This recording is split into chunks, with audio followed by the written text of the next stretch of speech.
All right, everybody, good morning or good afternoon, as the case may be. It is 11 o'clock by my watch in Chicago, so it's time to begin. Thank you for attending this event, Journaling for Db2 and IFS by Tom Huntington and Ash Giddings of Help System. This PowerCast is sponsored by Help Systems. My name is Ian Cartwright. I'm Education Manager for Common, and if you experience any technical issues during the presentation, send me a message through chat. If you'd like to send Tom and Ash a written question about the presentation, also use chat or Q&A. Those are both on the bottom frame of the screen. In a second, when Tom takes his full screen, it'll be at the top. Tom and Ash will answer your questions at the end of the presentation as time permits. As I said, presenting today are Tom Huntington and Ash Giddings of Help Systems. Tom, go ahead.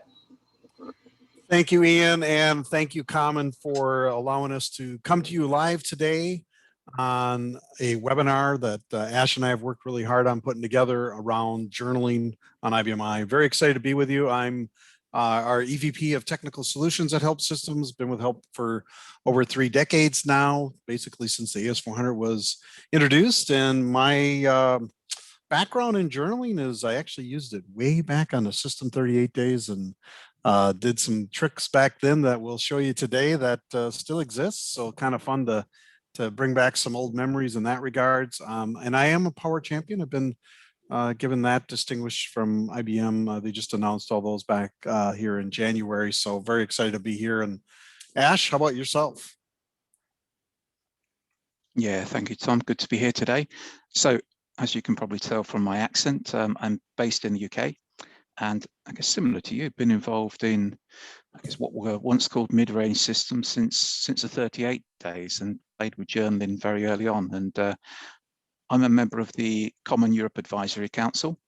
And I guess similar to Tom, I've been newly crowned an IBM champion for 2021. So congratulations, excited about that first as well. Year. That's awesome.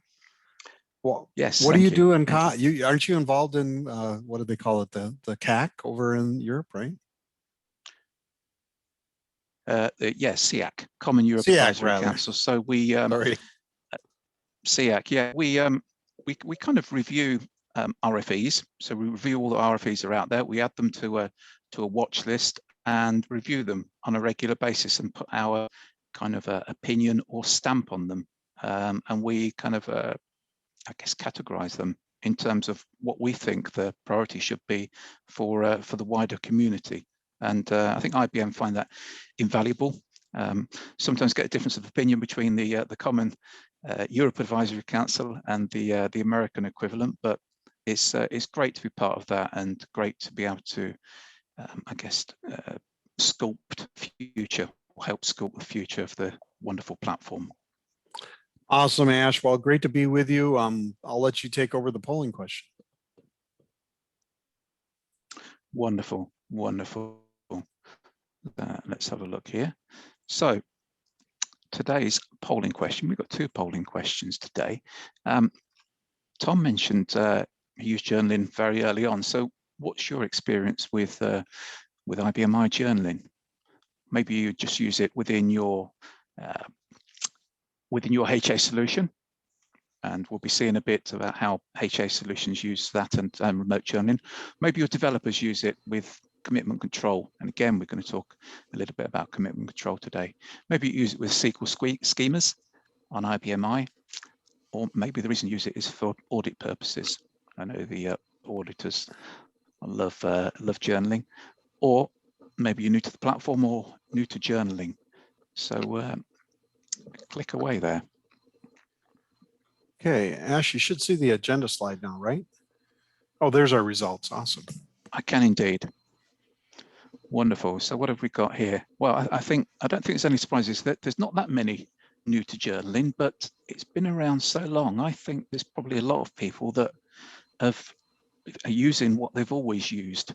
So it would be nice to talk about some of the differences today and to bring some of those things that have maybe slipped into journaling that maybe people don't know or have forgotten. Tom, what do you think? No, this is great results. I expected there would be some people that are new to journaling, but there's certainly people that have it running on their system and doing remote journaling. And surprisingly impressed by the number of people that are familiar with it with commitment control too. So that's something that it's great to see, because that's one of those kind of crash proof pieces of journaling that's been built into applications. Yes, So indeed. Ash, over So to you I for the guess agenda. without further ado, let's, yeah, thank you, Tom. So where we're going to start, how journaling works on IBMI. We're going to start right at the beginning with what a journal is and a little bit of history around it. We're then going to talk about how to start journaling. As you might be aware, you can journal a number of different types of objects, but there are different commands for each type of object that you want to journal. We'll show you some of these, or I think we'll probably show you all of them, and hopefully share at least one that you didn't know. I discovered one that I didn't know, and it's a really useful one. Remote journaling, I guess the younger, more powerful brother of remote journal, of local journaling. We'll then have a look at apply and removing journal changes. Well, you've probably seen changes get applied to a journal. Many of you probably haven't had the need to remove them. That's good news. But Tom's going to demo this live, so you can see what goes on. I like that laugh, Tom. It is, yeah. I like how you said that. And we'll show you how to manage journals. We'll cover some of the options on journal management and what to monitor to ensure that everything continues to run smoothly. And then we'll finish up by showing you how our own Robot HA uses journaling for logical IBMI replication, used by many customers worldwide to achieve HA or to help them migrate workloads to the cloud. So without further ado, how does journaling work on IBMI? Well, firstly, what is journaling? I describe it as an audit stream, and it forms an important part of being able to recover or reverse out of changes made to data, to files, primarily. It's been around for 20 years plus, probably 30 years plus now, isn't it? Yes. And came along with the System 38. And I like to think of it as an aircraft flight recorder that allows you to record both the before and after images of your data. And because it's built into the OS, all with negligible overhead. And once set up, it needs very little hand-holding, in my experience, with the system effectively managing it for you, or it can manage it for you. There are some options that allow you to manage it yourself, which we're going to touch on today as well. So remote journaling came around, remote journaling came along in around 98 and is what many logical software replication tools are built on. And then we come up with commitment control. Journaling dovetails with commitment control. And commitment control is it's a feature of the OS, another feature of the OS that really, I guess to summarize it, allows you to group a number of individual transactions together so that they're all either completed or none of them are. They kind of live together. Commitment control can be key for many applications. So we're going to touch on that as well. Just moving down the slide there, expert journal caching. There's a feature, again, a feature of the OS which can be purchased. It's a purchasable option. It's option 42, HA journal performance. So you often hear about option 42 mentioned within the IBMI world. And that writes journal entries to memory before they get written to disk, thus, in theory, improving journal performance. And with this feature, if you were to buy that today and have that running on your box, you'd need to do a chudjourn to say that you want to start caching. And there's just I guess a word of caution here that when using journal caching, the journal entries are held in memory until a full 128K bundle are grouped or assembled. Because of this, there is the potential, very small potential, of losing a group or a track of journal entries if there is a crash before that's written or committed to disk. But option 42, like many features, are available to trial for 70 days, so you've got ample time to play with it and see if it's right for you. And for many, journaling means system audit journal, QAudJourn, but you can define your own journals over your own data too. And again, More on this later. Let's go to the next slide, please, Tom. Yeah. So what are the components of journaling? Well, what do you need to get started? You really need two things. You need a journal, a physical object, asterisk JRN on your box, which defines which objects you'd like to protect, whether you use caching and whether it's sync or asynchronous. And we're going to go into a bit more detail on that. But async is generally faster. This method doesn't add delays to the writing of the journal entry on the source server. The remote journal communication transfer is initiated at the same time with the option it will be successful, with verification after that fact. I guess compared to synchronous delivery, this method holds off saving the journal entry to disk on the source server until the acknowledgement or receipt by the target server is made. You'll also need a journal receiver. In fact, you need a journal receiver before you can create a journal. And these receivers hold the actual journal entries in order, and you can define how big these receivers are or how big they get.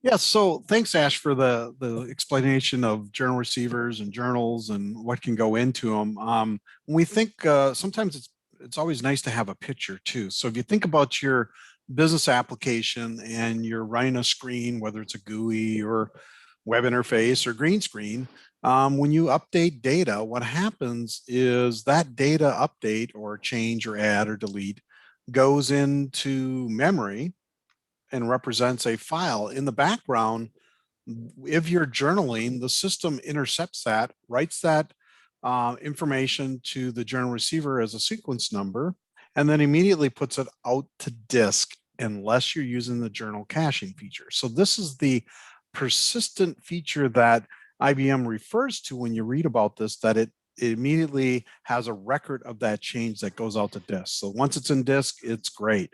And it may or may not make it to the file at the same time. Most of the time it doesn't. It's in memory and the system picks an optimal time to say, I want to flush memory and put the actual data out into the table or physical file. Okay. If the machine crashes, it built into your wonderful operating system called IBM I, the system will go and look at your local journals and will look to recover and replay any partial updates that were in memory that it saw, because it may or may not have put that data off to the physical file. So if a system just, somebody goes and pulls the power to your system and it hard crashes, the next time you IPL, journaling is going to be used to help rebuild it. IBM has this just built into the operating system for your local system, right? So when we look at a journal receiver and we look at the information of this flight recorder, as Ash refers to, a couple of things come into mind. One, it's tamper-proof. And I don't know when, but probably a few months ago, I got a call from a lawyer out of the blue saying, hey, Tom, nice to meet you. I Googled you and found you on the web, and you seem like a person that really knows the IBMI thing. And I go, well, what's going on here? Why is a lawyer calling me? Well, as it turns out, he was in a lawsuit for somebody who had IBMI, and they were telling him that there was no record of what happened on the system from 10 years ago. And I'm like, interesting enough. I unfortunately or fortunately declined and said, I can't be a witness for you. There are other people that do that for a living. I don't. But anyways, so the reason I tell you that is because journaling is tamper-proof. From an audit perspective or from a who did what perspective, it is a really good thing to have in place just from historical, especially if you're in a highly regulated industry. Because part of what it contains is the program, the user profile, the job that updated the information, and then the relative record number of the record and the image of it. Now, we're going to show you what these images look like. So for the common eye, they are kind of hard to decipher, but you can dump it out and make sense out of it. And or there are utilities too to help out with it. All right, so here we go. And let's move on here. So the other aspect of journal receivers, and one of the things I always forget about that Ash reminded me of, is that you got to create the journal receiver first, and then you create the journal. And I'll show you that in a live demo.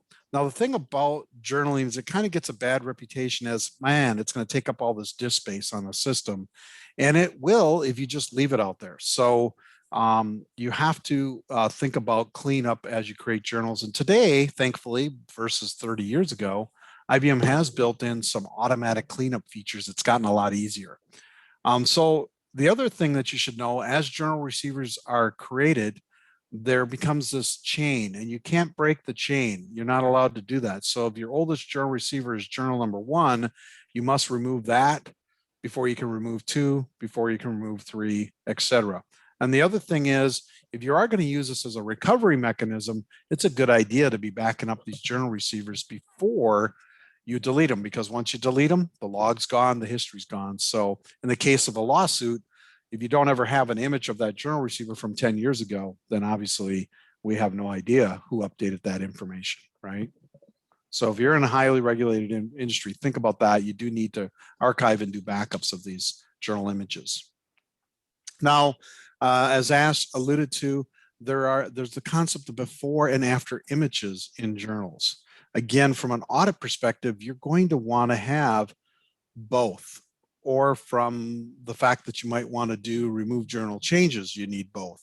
However, if you're only concerned about performance and you want to save on disk space, you can do just after images, and the system will just create an after image of the change. And in the case of local and remote journaling, it'll send that across the wire over to the target system. The big difference here is more disk space for one, but then on the flip side, if you are in a highly regulated industry, or maybe you're developers and you put up a new application and maybe you've got a few defects that you're worried about, this gives you a good track record to be able to see the before and after images inside the journal that's being done by your application. Okay, so just to give you a picture to go along with this too, again, you have the end user interface, it's writing data, and with before and after images, you'll have the before record and you'll have the after record image as entries in the journal receiver itself. Okay, and we have a few questions coming in already. Thank you for bringing those questions in, and we will do our best at the end to answer your questions. So Ash, back over to you to talk about how to start journaling. Lovely. So yeah, we've given you, I guess, we've given you a potted history about where it came about and what it is. But what about if you want to get started? Well, you can actually journal a number of different objects on the eye. You can journal libraries, database, physical files, access paths, data areas, data queues, and integrated file system objects. So stream files, directories, and I think symbolic links as well. But depending on what object you'd like to journal, it depends on which command you need to use. So what have we got? I guess right at the top here, start journal AP, we've got start journ, start journ PF. I guess physical files are probably the most common, even though the IFS is used more and more these days. So when you create SQL tables, when you create a schema using ACS, that's a method as well. You've got data areas and data queues, which are started journaling using the more generic term, the start journ obj. And then start journ lib. This was the one that I didn't really know about, I don't think, or I'd forgotten about it. It's a neat one. It's any journalable, if that's the word, objects that are created or moved into the library. It is now, Ash. Get automatically journaled. Yeah, it's really neat, isn't it? Really, it is. Yeah. Or if you can't remember the commands, you can use Navigator for I. So that's a top tip there. Good point. Yeah, sounds good. So, the order of the journal creation is important.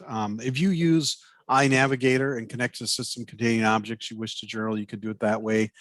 There's an option to expand out journal management, and you can create your journal from there and start journaling right through iNav if you want to use the browser interface. I'm a traditional green screen person when it comes to a lot of my systems admin things. I choose to use the 5250 or command line interface, or CLI as they refer to it in Unix and Linux. But the important thing to remember, and the first time you do this, you'll go, oh, I'm going to go create the journal, because it kind of makes sense in the mind that you would create the journal first and then the receiver, but it's opposite. You create the journal receiver first and then create the journal, and then start journaling for each object, unless you use the start journal live command. And I'll show you that in my demo of how that works. Also, some things to consider is you can put journal receivers in independent auxiliary storage pools, or ASPs in the traditional sense, to isolate them. People do that again for kind of crash purposes. There is a storage threshold so that the journals automatically roll. And then of course you have to worry about authority again on these objects, just like anything else. If you are in a highly, regulated industry, and you don't want somebody to be able to delete the journal receivers, which is the evidence, if we want to call it that, you better make sure you have the right authority. Don't give everybody all object authority, right, Ash? Yeah, you're right. And the authority is a real can of worms, as I discovered when I was preparing for this webinar. I'm going to talk about that in a minute, but there are a number of considerations. So let's step through these. So think about where you're going to store the journal receiver. This Tom mentioned, it could be in SysBus or an IASP. You'll also need to choose a message queue. This is where messages relating to the journal will go, and more on messages later, but QSys offers the default, and that will normally suffice unless you're looking to, to segregate all journal-related messages. But QSys offer is as good a reason as any. There's also choices about receiver management. So when set to system, the receiver is detached and a new receiver attached when it reaches a size limit, which you set when you're creating a receiver. A chudge journ is it's also performed at IPL time as well. So when left manual, you'll need to handle these receiver changes yourself. So most people tend to have them set to system, I believe. And I know a lot of HA solutions will handle all that kind of mechanism for you. With regards to authority, if you don't have specific object authority directly via group or supplemental, the default journal and receivers authorities taken from the CRUT auth parameter of the library. Let me get this right. Of the CRUT library of the library you're creating it. The CRUT library parameter of the library you're creating it in, which in turn takes its steer from the CRUT authoritative parameter of the QSys library, which again, it takes, which defaults and points to the dreaded Q CRUT auth system value. So it's a bit of a chain there when I started looking at that. So just be aware with regards to authority. It's a bit of a tangled web. And when you create the journal, you have a choice as to what data is included in the fixed length portion of the journal entries that are deposited in the audit journal receiver. That's a bit of a mouthful, that is. I think I've confused myself talking about authority, Tom. Yeah. All right. Good. That's Thanks great. for taking us through that. And then, as we look at, what are the commands to start journaling? Again, you create the journal receiver itself, and there's some parameters on that to be aware of, things like managing the journal on create journ. Then we have, the start journal physical file. I'm going to show you really start journal live when it all comes down to it. Another confusing command when you first look at it is start journal object. One would think when they look at that command, and based on everything else on IBMI, that would mean I can journal anything that's an object, and that's not the case. It's data queues and data areas are journaled with that command. And then the change journal receiver is a command you want to become familiar with, because you can use that. You can automatically schedule it to periodically change your journal receivers and delete the old ones. So it's a good command to run in conjunction with your backups, right? Like I said earlier, if you don't back up the journal receiver, you never have an instance of it. then it's going to be really hard to go back for an audit purposes and look at something that's changed. So start journal live changes everything. Here we go. Proof is in the pudding, as they say in, I think, the UK, right? So let's do a live demo here. And first of all, I guess while I'm here, I'll just show you that the IBMI Navigator through the browser, you do have journal management commands in here, and you can play with that. You know, I'm not going to say much about that, but it's there. Here we have our wonderful green screen in the background, or black and white. I hope that works fine for you. So what I'm going to do is, first of all, I'm going to create a library, and I can prompt things as I go, or I can just make sure I spelt that the way I want it to be, webinar,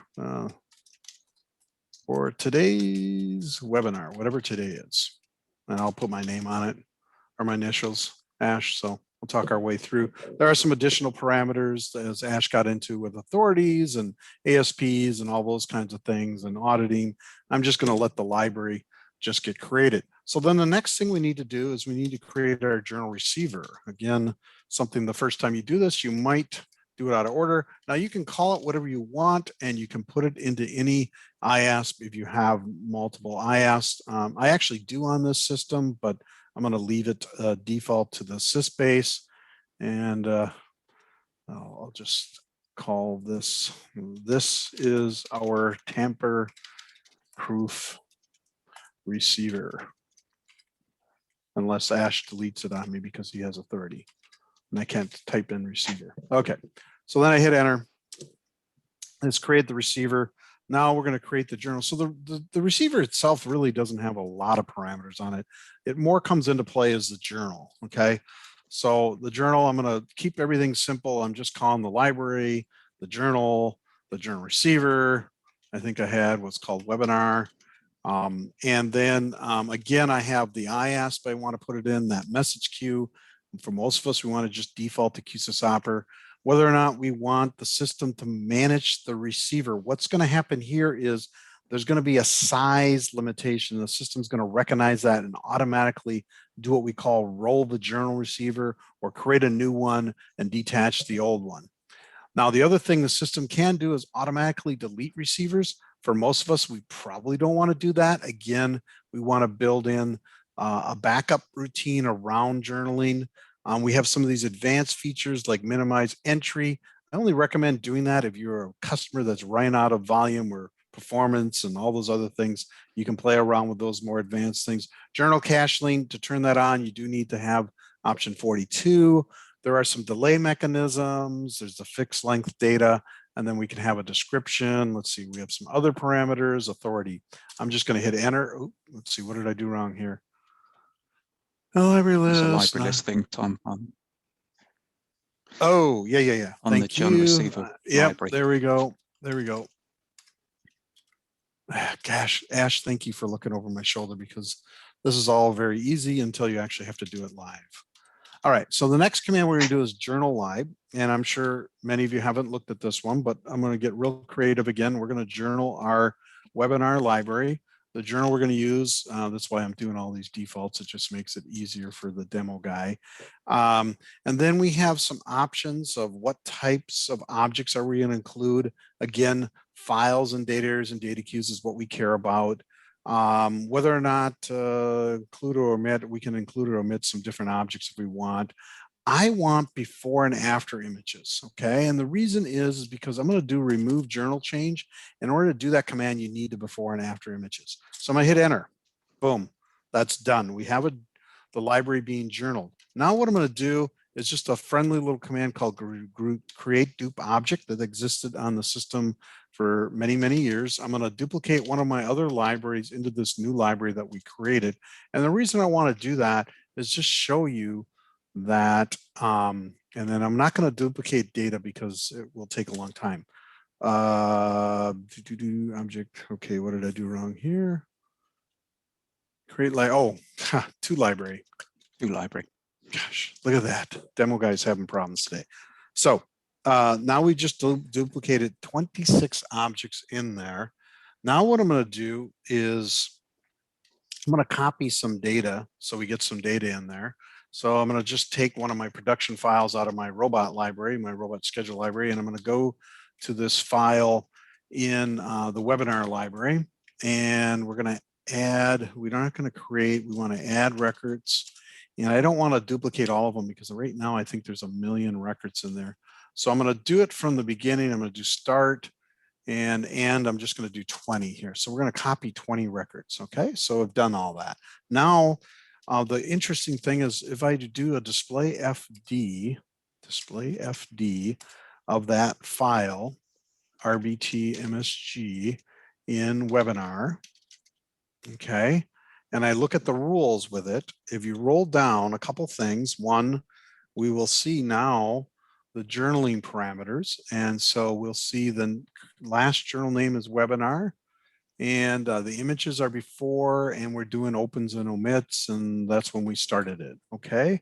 The other thing we'll see if I roll down here at the bottom, we'll see that we now have, we've done 20 write entries, or really we have 20 records. So if we look at our current records, you know what, and I'm going to let you hang there for a little bit. We're going to come back and look at the journal receiver in a bit, but let's continue on with the PowerPoint. I think it's a good time to bring that up here. Let's go full screen and back to here.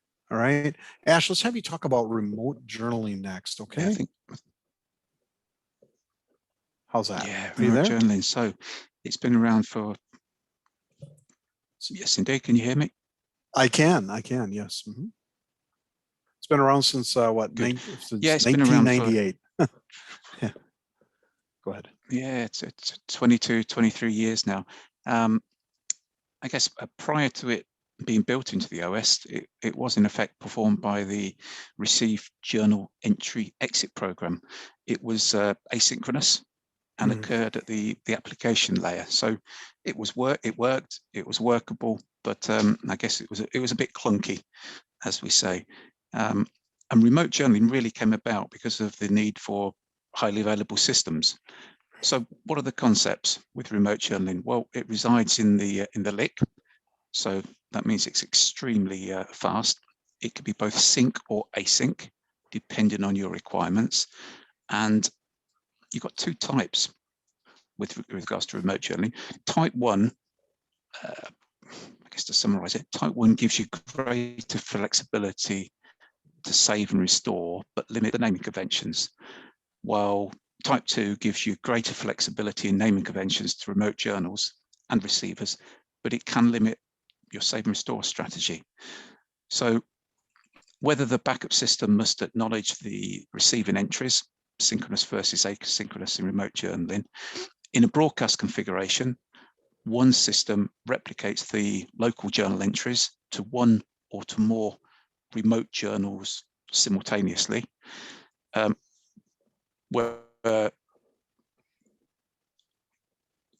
whereas in Cascade, one system replicates the journal entries to a remote journal on another system, and that system and that remote journal can replicate the journal entries to another remote journal without limit. So that's the kind of two subtle differences between broadcast and Cascade.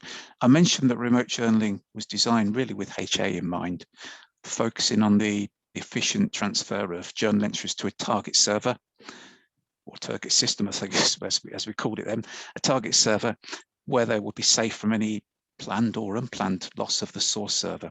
And many HA vendors now use this as their underlying mechanism. And it can certainly help by allowing you to keep a target box up to date, thus allowing BI, query, backups, all to take place on the target box and away from messing around with the production workload. Tom, let's have a look at the configuration of remote journaling on the next slide. It's dead easy to set up. Typically, you would set up, similar to what Tom has shown you, you'd set up local journaling as normal. Ensure that the source machine knows about the target machine by way of a relational database entry. Add a remote journal. What that add in the remote journal does is it connects the local journal to the remote journal. And then finally, you need to do a chudge remote journ. use that command. And that remote journal allows you to activate and deactivate the remote journal. And it's worth noting that the majority of HA solutions tend to do all this for you. It all takes place in the background as if by magic. Even though it's quite straightforward, they definitely take the thinking out of it for you. Yeah, let's talk about managing journals. And so there's some other commands that come with journals, like work journal and work journal attributes, to be able to look at the attributes of journaling. Display journal receiver to be able to see the attributes of the journal receivers itself. And then probably the important command to know is display journal, which allows you to see the contents of each of the journal entries. You can, on this command, you can omit things by object, by job, by journal code, by date and time. It's one of those commands on IBM where go in, do a display journal, press F9, look at all the parameters, press help, read what you're getting, because there are some trickeries there, and it can save you some time. For instance, if I'm looking for a bad update, I can go in and say, hey, if I know the program and the user that did it, I can grab just those entries to see what was part of that. So the display journ command, then when it comes up, if you display it to your screen, will show you all the sequences, the name of the journal, it'll give you the journal codes and the type of updates. So I can I don't memorize these all off the top of my head anymore, just too many other things in my mind. But like here, I'm going to guess that that's a create. So we created this file, then we put some records into that file, kind of like we just did in our demo. And then you can display any of these entries and you can see the record was added, and you can kind of make out what the data was in the record. But notice you got, things that are really totally hard to understand. So there is a command on here. You can look at this data in hexadecimal format and figure things out that way. Or I will say there are some tools out there, and we happen to have a couple of them. There's database utilities like EasyView and Surveyor 400 that allow you to look at this data in the journal receivers in the original file layout, which as a developer, my gosh, that'll save you a ton of time versus trying to figure out that C1 in hex is an A and C2 in hex is a B and all those things. That's all I remember. So I'm not going to go any further on that. But those tools work really good. I also been told, I'm not an RDI expert, but some of our RDI experts tell us too that there are some functionalities in RDI too of your developer for looking at the journal receiver content. I have not used that, but I will take their word for it because they are the experts. Here I'm just showing you that you can look at more details about it, where we can see the actual job that did the update. We can see the user profile. We can see the date and the time of the information, and then relative record number that was used. That's important to realize. Journaling is really done sequentially, and relative record numbers matter. Okay, so then let's see, Ash, over to you on managing journals.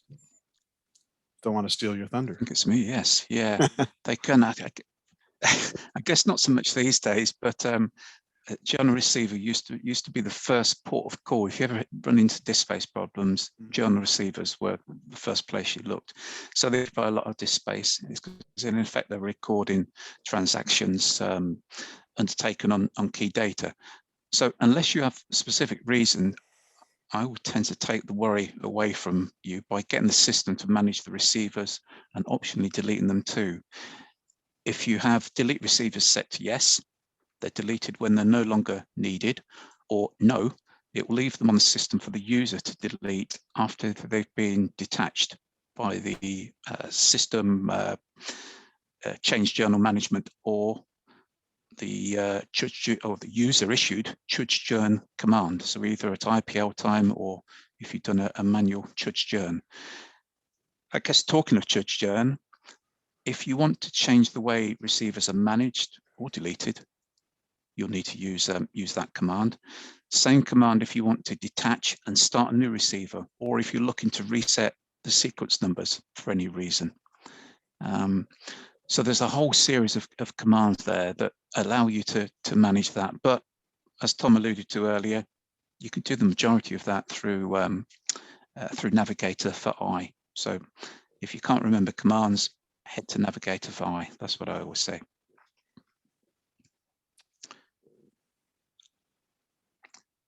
We've looked at how to start a journal an object. Well, you've guessed it, there are equivalents for ending it too.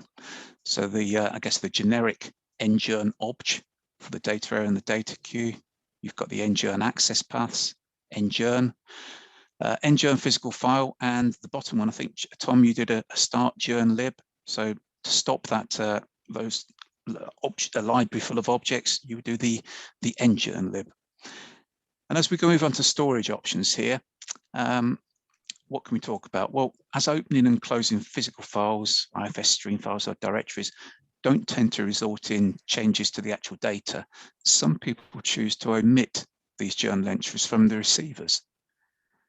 They're just being opened and closed. Maybe they're not important to you. This can have a huge impact on the volume of entries written to the receivers, depending on applications, of course. Omits are done using the chudjourn obj command in there. The minimize fixed length is it's an often underutilized journal feature, and it enables you to separate your journal activity into two, in effect. So one stream houses the normal visible journal entries. The second houses normally hidden entries. But these two streams have different purposes. The hidden entries are written to a separate area on disk that enables you, or enables the journal, to perform a valuable task, aggressively recycling this space. Thus, hidden entries reside in here, free up this space they occupy as soon as the underlying IPL recovery mechanism no longer needs them.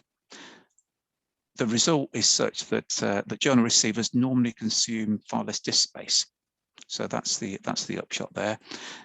The minimize entry data parameter provides a useful feature in that it saves space in the journal receivers by only recording the changed bytes.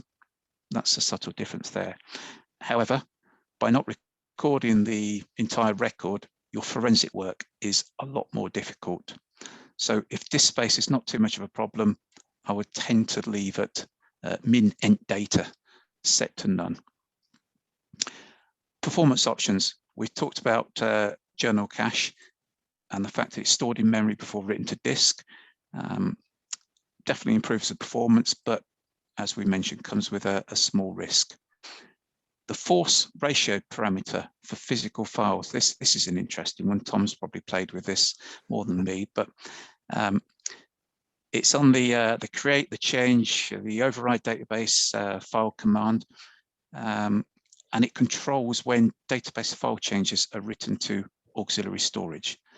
Now, normally, the system determines when to write change data from main storage to auxiliary storage, closing the file, except for a shared close, and the forced end of data operation forces remaining updates, deletions, and additions to auxiliary storage. If you're using journaling, sorry, if you're journaling the file, the force ratio parameter should normally be set to none. And then, of course, the less you journal, the less the machine has to do and the smaller number of entries, which in turn reduces the number of receivers. Think about what you need and whether you need to journal the open and close of files. Do they add any value to what you're journaling? In addition, many people omit before images. If you think about it, the before image is the same as the previous after image. And I know I've simplified that slightly there. You can request that the system write the before image journal entries for database files and data areas, all other object types, only after images. And again, this significantly increases the storage required for journaling. It's worth noting on the before and after images that you can only use the remove journal change if you've captured the before and after image. So food for thought there. And Tom, I hope you've journaled both the before and after images, because you're going to show how to apply and remove some, I believe. Yes, I did. I did have that on my parameters. So, just kind of quickly on apply journal change.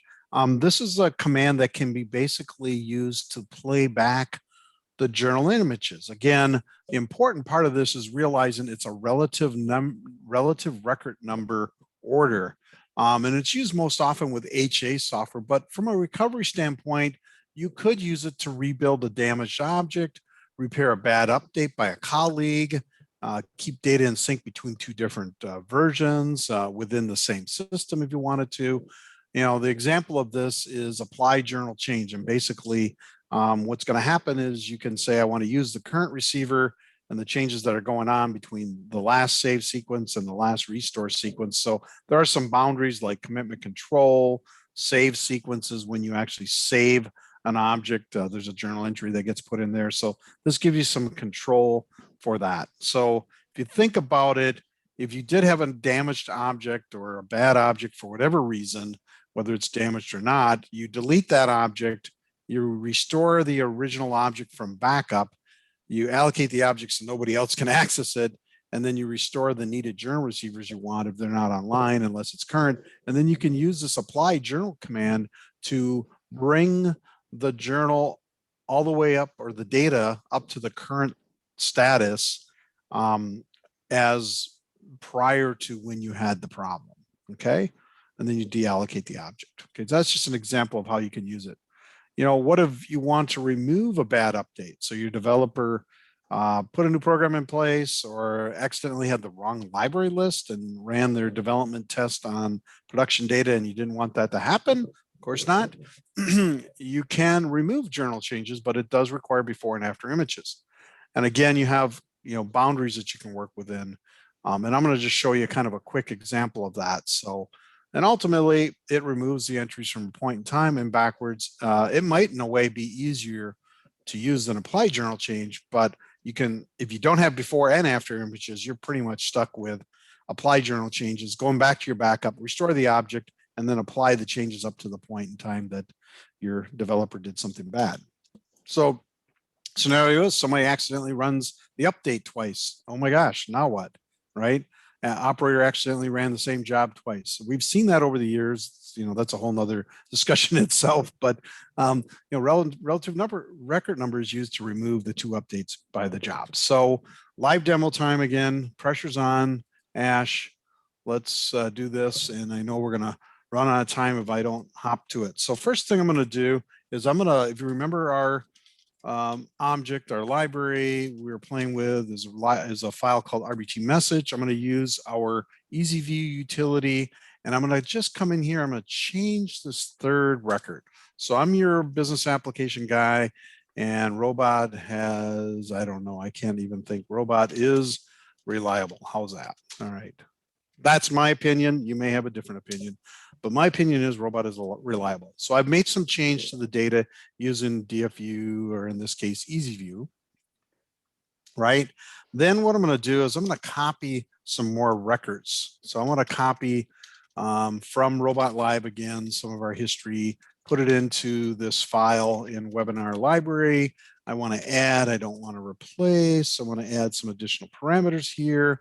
I think we left off at record number 21 or 21. So 20, we're going to go from there and we're going to end on relative record number 60. There are other ways to do this. This is Tom's approach with copy file. You could use SQL, whatever else you want to do. Keep it simple here because some people don't know those things. If we display the physical file now, let's see, webinar/RBT message, and we look at it. One thing we'll see is now here's my change data. If I were to roll down, you'll have to take my word for it. There's 60 records in there. Now, okay, so now we can use that command I talked about earlier called display journ. Kind of a funny little name for a command because it really should be display journal entries would be a better name for it. But we're going to type in the name of our journal, our library, the file we want to look at, or actually I can just do star all file or star all. I think I do need to put the library name in here. I think at this point I can just hit enter. Yeah, good. Okay, so this is interesting. I wanted you to hold this thought, but if you remember, we did a start journal live, and now when I did that create dupe object, each of the files that were added were automatically started journaling. Now there are programs in there, so like here's another file that got journaled, and if I roll forward, here's some more files that got journaled. There's our robot message, our robot Rob, and then we start seeing PT entries. These are puts. That's when I did the first copy file. And I roll down, and then we see when I did easy view, an update before, an update after, and then we see the more puts that I put in place. And if we roll all the way down to the end, that's where we're at. Okay. Now I can display each of those entries, but we don't want to do that. Okay. So good. So now oh, darn, I did need to do something else here. F9, go back in here. What we want to do is I want to remove the journal changes up to the update. So I'm going to go back to sequence number 68, and I'm going to start at sequence number 109. 109 and 68. Okay, good thing to remember. So now what I'm going to do is remove journal change command, and I'm going to type in the name of our journal, the name of the library. I'm going to pick the file I want to work with because I can do it just at the file level if I want, and it's my choice and my prerogative, I guess. And since I'm the demo guy, Ash, you could have done it differently, but you made me do the demo. So now the interesting thing here is, where do I want to start from? I want to go backwards here. So I want to put the higher number in and then go back to the lower number because remember, I'm removing those sequences. Now this is magic. 41 entries removed from the object. What does that look like now? So if I do a display physical file member of this file webinar again, and I look at the file in raw form, we will see one, that relative record number 3 is now back to what it originally was. And we're sitting with approximately 20 records like we started. Another way of looking at that is I can look through easy view. Oh, and Ash, I'm going to run out of time here, aren't we? First time. So anyways, we can see there too that the data has been changed. That's that live demo. Let's go back to the PowerPoint, Ash. And we don't have a lot of time, so we're going to probably have to pick up the pace a little bit. Let's talk about monitoring. Yeah, no problem. We've talked about distance and performance, so let me dive around a bit. Yeah, so journal entry, DDM server is needed. That's needed when you do an add remote journ or chudge remote journ. Remember, the chudge does the activate or the deactivate. So make sure you have your DDM server started. Just one other thing on the backlog. Backlog, it tends to be related to remote journaling. So if you've got intensive overnight processes or update processes, you may see a backlog there. So it's worth keeping an eye on that. That's the work journ add command. Let's jump to the next one. Yeah, this is interesting. So as I say, it looks after itself really well, but there's some examples there. They all tend to be prefixed with a CPF 7.0. They tend to be messages of interest. Remember, when you're setting up journaling, you define the message queue. So if you've got a tool such as Robot or Halcyon that can monitor, you can set up a generic monitor there and maybe omit them, some that are not interested. And again, there's some CPI versions as well, CPI 7.0 Splat. And again, there's some messages of interest there that if they were to happen, you'd want to know about them. And don't worry about it. You're going to get the handouts for it. So, just kind of quickly, Robot HA does do local and remote journaling. That's our product for high availability. What's nice about this is under the covers, when you add a library to the rules in Robot HA, we're automatically going to take care of setting up the journal, the remote journaling, and then we'll start the apply process. So if I did that copy file locally, like I did for our demo, and I was using Robot HA to replicate it, it would automatically send that data over to the target. And again, then any programs or anything like that are going to be sent through TCP/IP through basically save file objects and restored over here. So they don't go through the journal feature. User profiles and authorities and those kinds of things, they come out of the Q audit journal. So kind of quickly on that. And then also we want to be able to help you with full role swaps. So, I know there's a lot that we covered today. We talked about local and remote journaling as being part of the OS. It's been there for a long time. I go back to the system 38 days. I used to use apply journal change and remove journal changes. And that's a whole nother story in itself. So that existed a long time ago. Also, journaling was used for auditing, bad program updates, legal reasons, et cetera, et cetera. And then our HA product also takes advantage of that. So Ian, I know we do have one more polling question, and we do have some questions out there already. So feel free to use the Q&A feature to ask us questions, and Ash and I will do our best job to answer those questions. So Ash, maybe I should bring up some questions in the background while people are answering this polling question. If a user evokes, okay, I'm not sure if you've looked at these at all in the background. This is my first take. So I'm going to jump here and say, if a user evokes a process that updates a journal file, would the user require access to journal and journal receiver object? I think this is really an authority question. Do you have to have authority to the journal receivers if you are a end user? And I haven't looked at this. I need to think about it and digest it. So we'll go back to Deb directly on that one, I think. You don't. No, you're allowed to have a user application that can function just fine to be able to update the object. So the end user themselves should not have to have access to it. If you're using synchronous remote journaling, Cindy's there. Oh, whoops. Oh, Are sorry, you hearing me, I was Ash? just going to take Cindy's. So okay, go ahead and do that one. I can hear you, but I think there's a. Yep. So journaling. Cindy, thanks for the question. So journaling, is it only for files?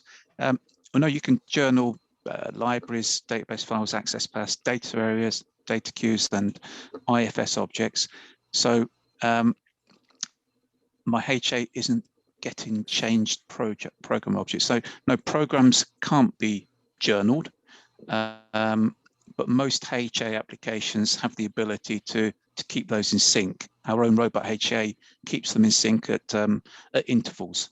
You set an interval, 2 minutes, 10 minutes, an hour, and we do a check to see if that program object has changed, and then we send it over. So it's worth checking with your vendor for that one, Cindy. Yeah, so I mean, typically what they're doing in some cases, some of the HA vendors use the audit journal. So that's why you see a heavy burden on that journal receiver. They're reading the QAud journal for program changes, and really, but yet they still need to send those programs over through some other mechanism versus like we just did apply journal change to or remove journal change. They're using some mechanism to basically FTP or send those objects over to the target and apply them over there. So your HA program HA product should be taking care of program changes, but it's not actually doing it through what we just explained as database, data area, data queue, or IFS. We didn't talk a lot about IFS, but IFS is also journaled and can be journaled. Not the old QDoc folder, but the IFS. Okay, if you use synchronous remote journaling, will the primary application be slowed down until notification returns to the source system? And the answer is yes. So if you use synchronous, the downside of that is that it's basically a handshake process. So the system sends data to the target through the journaling mechanism through local and remote journaling, and then it has to get confirmation that it got there. So that's why most products use asynchronous journaling. So, gentlemen, there are some questions in chat too. If you want to take a look over there. While you're doing that, let me say that there will be a handout available and a replay of this webcast. It's going to go up on the Learning Management System at Common just as soon as I can render the video. Everybody should get an email by tomorrow morning when that's available. Go ahead. Yeah, so the start live command, if you notice that there are parameters to omit objects, so that was one of the questions from Bill. Do restoring of journals need to be on the same OS release? The answer on that is no, you can restore things up, but there are limits on how far you can go. So it's kind of one of those things, if you're going to be in that scenario, you need to test things out. It's always easier to go up versus going back when it comes to restoring to begin with. But generally, IBM will keep you to kind of a N+1 or N+2 at the best kind of scenario when you want to go backwards. Yeah. Can you use it to restore to an older version of the OS? Journaling to go back to an older version of the OS? No, it wouldn't be not for, if you're talking operating system like 7.1, 7.2, 7.3, you wouldn't use journaling for that. Did you have a hard stop time? I don't. Okay, well, okay, right. I'm reading everything. Can there be issues with running PACE applications while journaling the IFS? If so, what issues? Well, journaling does add some overhead, and there are some funky things. If you start renaming receiver or directories, stuff like that, all those things are being journaled potentially and sent over to the target system. So again, it's one of those things. In a development environment, I would test those things out so that you don't have any negative impacts when you go into production. But in theory, being able to journal the IFS, the only area where you can't journal is the old folder system. So those of you using QDoc, QDLS, stop it. Don't do that anymore, right, Ash? Yeah, exactly. And PACE is I think it's pretty much 100% reliant on the IFS. So journaling should work. I don't know many people that have journaled PACE environments, but there's no reason why it shouldn't work. We should probably play with that, Tom. Yeah, and it can be real time. So, wow, a lot of great questions. Let's see. Roger has a question. I encountered a strange situation where a display journal refused to execute because of the journal file used was locked. Boy, I haven't had that experience myself. So exclusive lock on a file, that doesn't make sense to me that would be the case. No, that seems an odd one. Because it should be independent. I could see if, I think there might be more to that than what you're thinking. There might have been some other process with an add member or something like that. Oh, wow, look at all these questions. If caching feature is installed, what will that mitigate the synchronous performance hit? That's a depends. You'd have to test that out. I don't know that we're prepared to be able to answer that. Those parameters, those advanced parameters, you only really should be using those if you truly are having lag issues and it's taking too long to get things from system A to system B, or you're extremely pinched on disk space. I have a tendency to say don't use them unless you absolutely need to use them from performance. I think you're right, Tom. It's finger in the air. Every application is different, and distance between machines is different, and speed of the box. Are they using solid state or whatever? It's try before you buy kind of thing. Yeah, they're great parameters. They really have helped out some really large customers. But the thing that's happened too, a lot of those advanced features were added in almost 20 years ago into the operating system. And what's changed? I think communication speeds have gotten faster. And so we do run into less people with lag issues in doing local and remote journaling. Yeah, journaling can be a great, Jack puts out journaling is a great tool for testing. Absolutely. I used it all the time when I was in development because I was a bad developer. I was always making mistakes. So great points. All right. Well, I think that's enough said. A lot of great questions. We appreciate it. Common, we appreciate your time today. And Ian and being able to host this. So it was great to get together. All right, everybody. I will push out the replay and the handout tomorrow morning. You'll get an email. Tom and Ash, thank you very much. Yep. I'll remind everybody, here's all the things we do. Ian. Thanks all. It helps systems too. And certainly check us out for even your non-IBMI security and automation needs. We do a ton over there too these days. So have a great day. Thank you. Let's all get through this pandemic together. Stay safe. Thank you all.